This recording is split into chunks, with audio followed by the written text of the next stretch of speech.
Kumusta po kayo? Bago po ang lahat, first things first.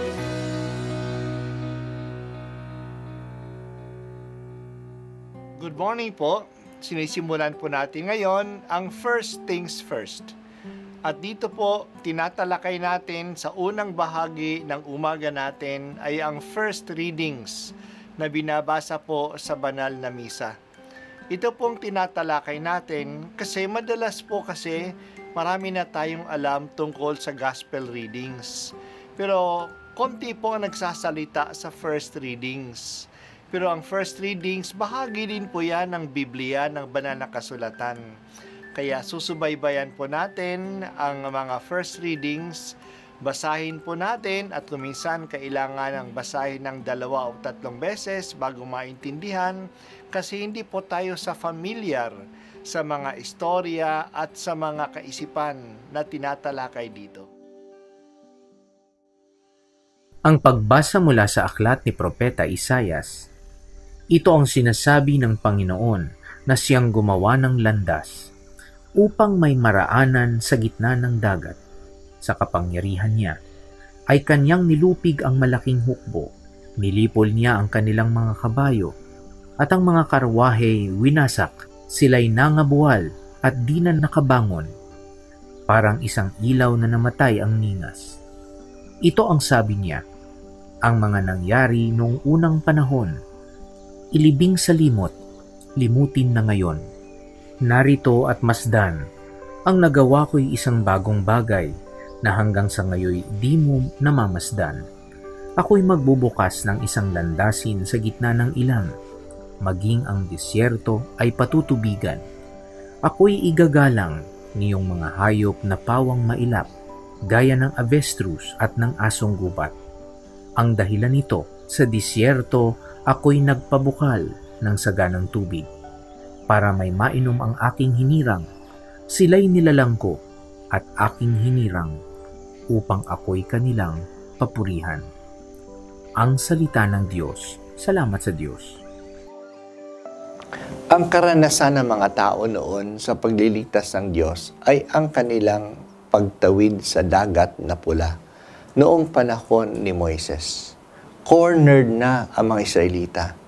Nasa harap nila ang dagat at sa likod nila hinahabol sila ng mga hukbo ng mga Ehipto. Wala na silang mapupuntahan. Pero kumilos ang Diyos sa paraang hindi nila inaasahan. Bumuka ang dagat at sa gitna nito nakatawid ang mga Israelita.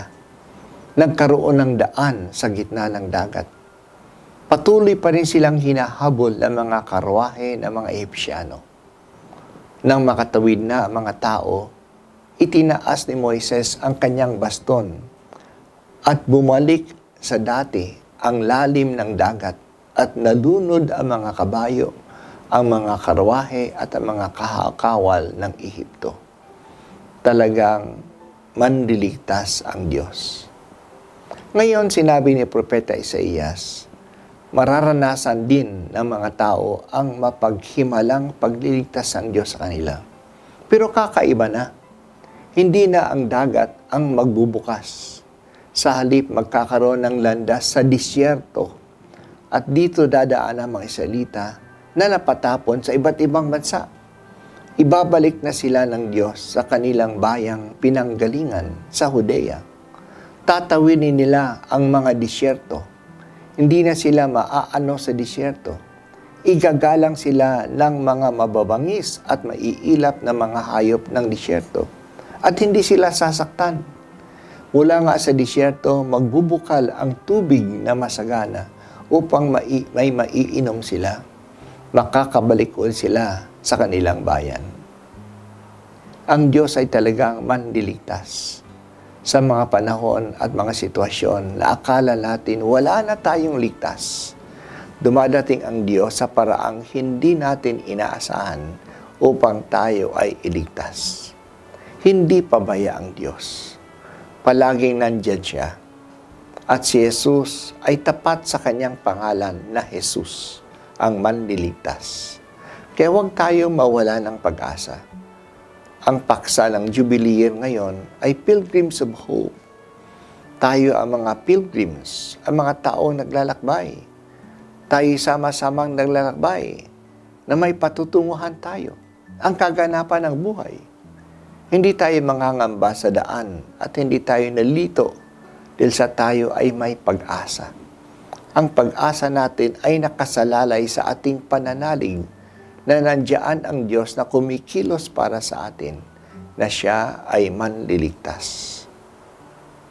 Talagang ang gawa ng Diyos ay dakila, kaya tayo natutuwa. Nagagala kami, Panginoong Diyos, sa iyong gawaing mapanligtas.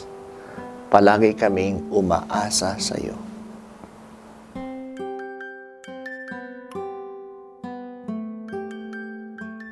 At ako po ay si Bishop Broderick Pabilio dito sa First Things First.